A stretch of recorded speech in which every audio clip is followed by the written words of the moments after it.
Every morning, I wake up alone inside my head. I lay awake, blinking at the ceiling, waiting to hear her. I almost don't believe it. I'd grown accustomed to the voices, gotten used to the body the buried mother morphed with her presence. I see a few signs in my cheeks and color that I'm slowly returning to myself, at least in some ways. But part of me holds on to the nights talking with my mother, discussing her journal, as if it was really her. But it wasn't. It was only the buried bitch using my mother's memories to keep me where she wanted me. The part of me that wants to hold on to the fake mother is the same part that still wants to be angry with Sam and Roz. There's a noodle of caution to take from what they did to me. I know they did it because they thought it was the only way to save me, but it doesn't sit well with me that they can take me so easily. And I was sentimental and let Roz keep the bracelet she used against me. I'll have to work on getting stronger, especially since I invited Sam to live here. That, or trust that they won't ever pull a stunt like that again. Guess which one I'm betting on. The silence I used to enjoy instead now torments me. There is no peace in the quiet, in the still that would rival the dead. I fought hard most of my adult life to not just be on the grind with my bookstore, to still cherish every moment, be in the present, feel all the things it has to offer. But some moments in the day, the emptiness creeps in and steals any joy I had. Must have hit snooze instead of off. Why do you need such an early alarm? The sun isn't even up yet. Then again, I'm finding new ways to enjoy the days.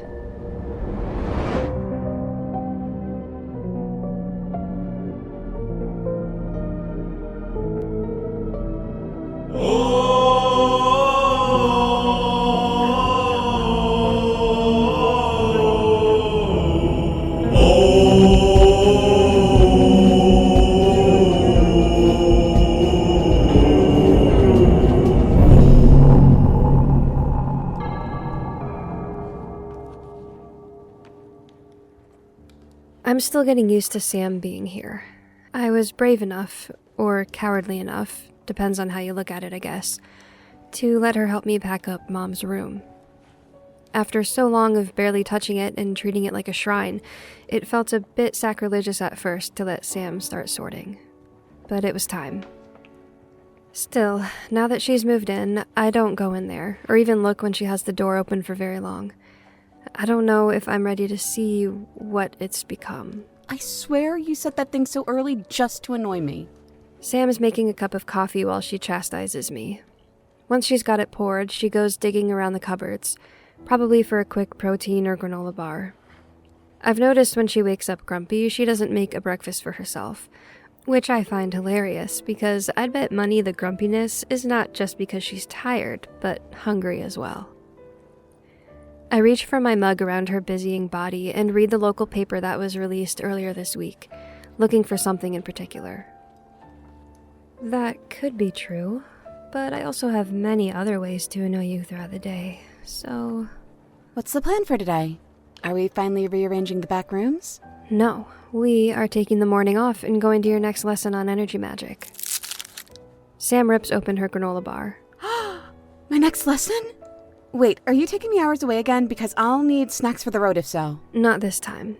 But you will need to wear something formal. Or as formal as you have, anyway. A dark dress or pantsuit, whatever you can muster. Oh, and what's the occasion? I know, I'll see once we get there. You're finally getting it. Unlike the trip to the concert hall in Little Rock, I'm afraid she will say no if I tell her where we are going this time.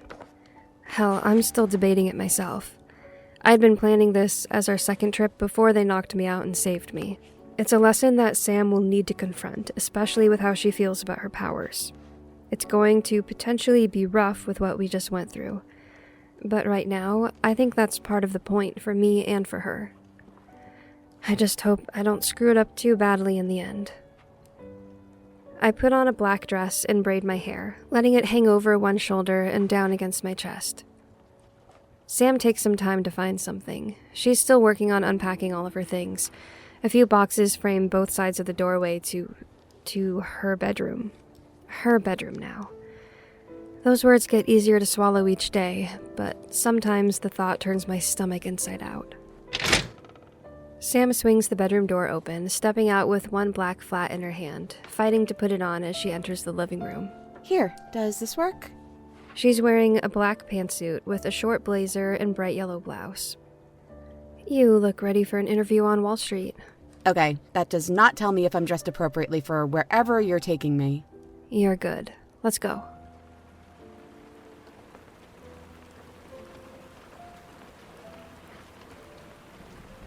I pull into the Harvest Time Church parking lot. It doesn't take long at all for Sam to be confused.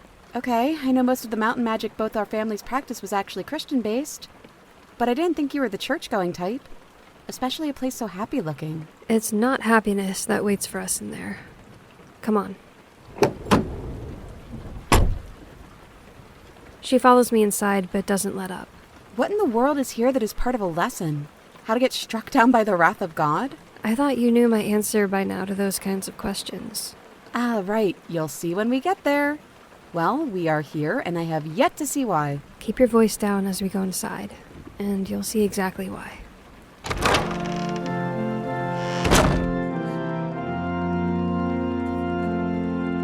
I open the door to the soft melody of Amazing Grace.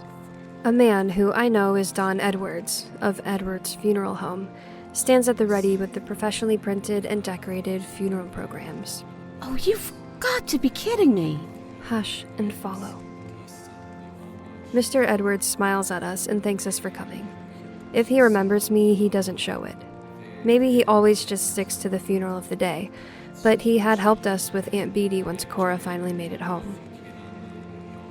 I don't sign the guest book. The man who died isn't anyone I personally know. It was just one of the local heroes of Fort Smith, a volunteer firefighter who was well known in the community after making a few dashing saves getting people out of burning buildings. I picked his funeral since it would make sense for strangers from the community to pay their respects. I slide into the pew closest to the door, furthest away from the front of the altar. Dozens, if not hundreds, of people pack the aisles. The music plays over the speaker system as a slideshow of pictures of the deceased, Carrie Johnson, plays as mourners file in. The right side is reserved for family and is also filled in by his colleagues from the fire department. Several are dressed in their ceremonial uniform. I forget firefighters are treated like cops and soldiers with their last rites. I see the flag on the coffin now, too. Sam flips through the funeral program. Did you know him? He was my age. I noticed that, too, as I quickly read through the funeral program. He was 20, with a wife and 2 daughters. Not out of the norm for Arkansas, but just the tragedy of him, being a father so young, but still being an amazing person in spite of that early obstacle, only to die at 20. But I don't say any of that to Sam. That'll be too close to home for her right now. No, I just knew of him. Then why are we... Stop talking. Stop reading the pamphlet and read the room. I can read the room without my power, Jade. Everyone is sad. Are you going to argue with me the whole lesson? Fine. She takes a breath and does what I ask. I follow suit to know exactly what energy we have to work with today. I feel Sam's energy crawling across the crowd, but dig past it and focus. Why are you reading the room too? For that. To make sure you can feel and identify my energy. And to make sure you're seeing what you say you're seeing. So I passed the first test? Yes. Now focus. As we were talking, I was getting the lay of the room. I know Sam's expecting to see a lot of dark energy in this room, and I'm glad that she's going to be surprised. Jade? Yeah? Should I be worried that I see red? Nope. I see what she's talking about. There is a layer of blues and blacks of energy like soft clouds throughout the room, but there's also red and orange. I'm gonna need more context here. You should know that people can feel a wide range of emotions all at once. So while there is grief present, there can also be the passion present for the loved one who has passed, or the feeling of honor and respect by those who served with him. though I do see one energy in the front row that is completely happy. What about... I see it. When we walk by to pay our respects, that's when we can get a better look. This doesn't feel right, Jade. I feel like a voyeur. Okay, we don't have to look further into the happy one, but I brought you here for a reason. Again, the grief, the passion, the respect, the honor, love. You have a bigger mixed pot of emotions here than at the concert, but we're all here for the same reason. We are lending our energy to a larger purpose, to give the last rites to this man as he passes over. I don't want to drink this down, Jade. We aren't leaving until you take a sip. It does not have to be as deep a drink as you did at the concert, but you need to know what this feels like. I know what the feelings of a funeral feel like. I've been to plenty. A few heads turn in front of us, hearing us talk a little too loudly. I glare at them until they turn around.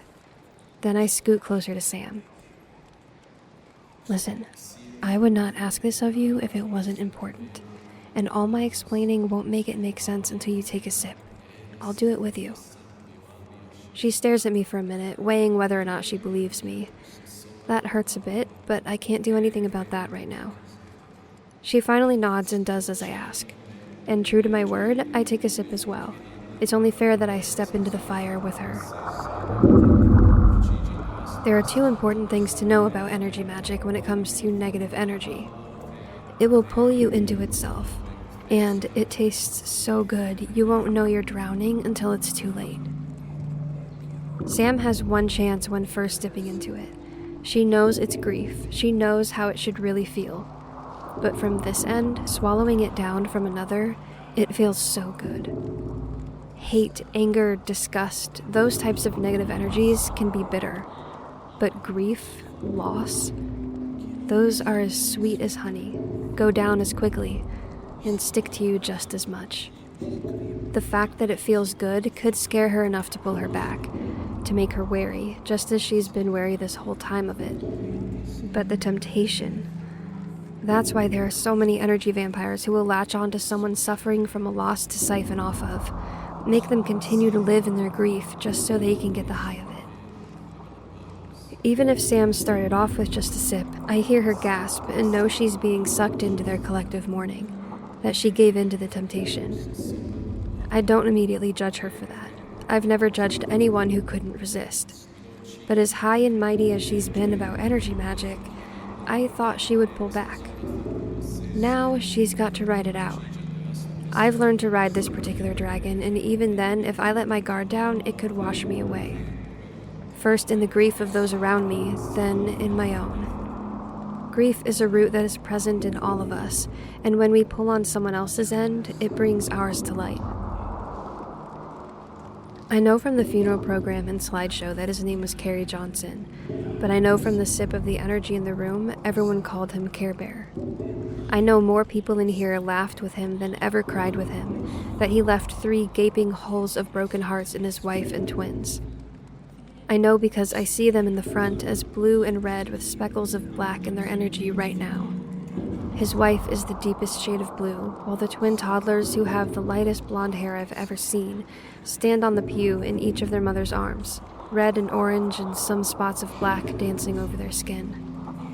They're too young to fully comprehend, but I'm sure they understand that Daddy is gone and is never coming back. But their heart is full of their mother's love, and they cling as tightly to her as she does to them right now. But that shining, happy energy that gave me pause before is sitting right next to them. The music fades away. Mr. Edwards hits pause on the slideshow as the pastor approaches the podium to start the funeral. Sam is hyperventilating beside me. Crap, she's still under, swept away in the grief. I hoped she would be able to snap out by now. I throw my energy at her to bring her up out of the grief. She surfaces, gasping for air until she finally bursts into tears, sobbing loud enough to turn heads. I grab her and console her, mouthing to the heads that turned again that she'll be okay. But when she can't calm down, I pull her to her feet and we leave as we came. I manage to get her through the doors before she screams at me. How could you do that to me? I pulled you out as soon as I could. No!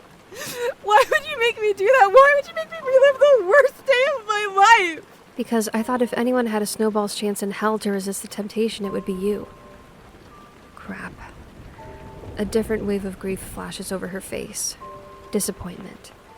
Either because she thinks she disappointed me, or disappointed herself. Or maybe both. Hey, I've never actually seen... Okay, I've seen literally one person truly resist the temptation, but it sure as hell wasn't me. I knew you had a chance. I wouldn't set you up if I knew for sure you would fail. But it's okay. It's very easy to fall into, and that's why you needed to feel it. At first it was just their grief. It was just Care Bear. Oh, God, I mean, Carrie, and then it turned to my mom. I know. Why would you do that to me if you knew where it would lead? Because you needed to be prepared for Maureen's funeral. That stops her. What? You haven't been to a funeral since your energy powers manifested, right? I know it's easier for you to control than it was for me, but when your emotions are already high-strung, it can release them. I didn't want you being blindsided when we go to Maureen's funeral. Now you know how dangerous this kind of energy could be. You can master it, and you can still even harness it. You can take other people's grief away and turn it into something better. Sam wipes her face off with her fancy jacket. Well, thank you. I hadn't thought about that. Again, even with negative emotions, I don't think I could take it from someone unless they wanted me to. I grab her around the shoulders and lead her back to the car. Actually, if you really want to help them, you won't take it all. One, because you see now what happens when you take more than a sip at a time. But also because people need their grief. Imagine if I just took the grief of your mother or Maureen away. What would that do for you? I walk around to the driver's side of the car while she thinks and gets in on the passenger side. I wouldn't hold on to the memory of her as strongly. Wouldn't miss her and think about her as much. And our loved ones live on through us, through our memories of them. Okay, that makes sense. I still wish you would have warned me, though. Everyone has to go through it at least once, but you didn't go through it alone. Now you know what to expect, and we can better prepare you on how to deal with it when you face it. Because I can tell you right now, if you're hanging with Eric more and doing ghost detective shit, grief is one of the big energy types you will encounter. Sam gets in the car, but I can't bring myself to do it yet.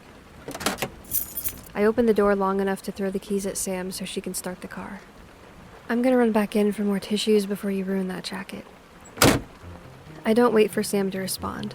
I shut the door and walk briskly back in. Now that Sam is okay, I need to know who the hell is sitting happily beside the grieving wife.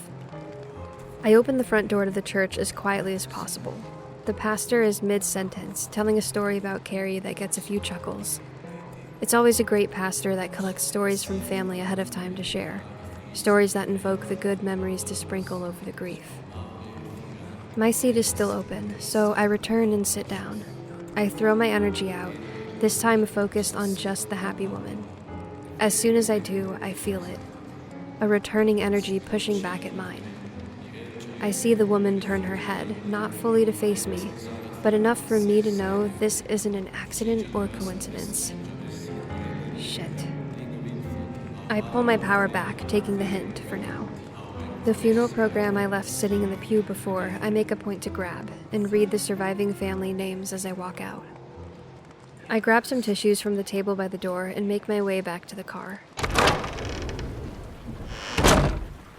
I can see Sam through the windshield, and I know she's not fooled for a minute. I barely have the door open before she asks. You just had to go back, didn't you? Hey, you would have asked about her later once you fully calmed down. I just made sure to have an answer for both of us. So what's her deal? Is she a sociopath that killed the husband, or is at least happy he's dead for some reason? Oh, maybe she's the wife's lover. You may be right in one of your theories. Wait, I thought you said you knew. I know enough not to fuck with her. She's one of us. What? A witch? Try again. Oh, an energy vampire? Bingo. So she's the prime example of what happens to those of us who fall into the temptation and use grief as a drug. But how can she do that if the grief pulls at your own grief? Like I said, you can learn to master and harness it. Just some do it for their own gain instead of to help others. Do you think she knows we were there? I didn't feel any other magical energy. I think when we read the whole room, she wasn't worried. Others like her might have been there to partake in a drink too. But I was stupid and targeted only her. But I backed off as soon as I realized. So hopefully she doesn't retaliate. I guess we will see. Sam tilts her seat back and settles in for the short drive. Either way, thanks for the lesson. Of course. Now, what are we doing for lunch? I hope I can really help Sam understand and be better for it. These lessons are what I always wanted as a teen, but my mother, aunt, hell, nobody could or would provide. I hope she knows how valuable this knowledge is, and that she will accept herself in the end. Only time will tell.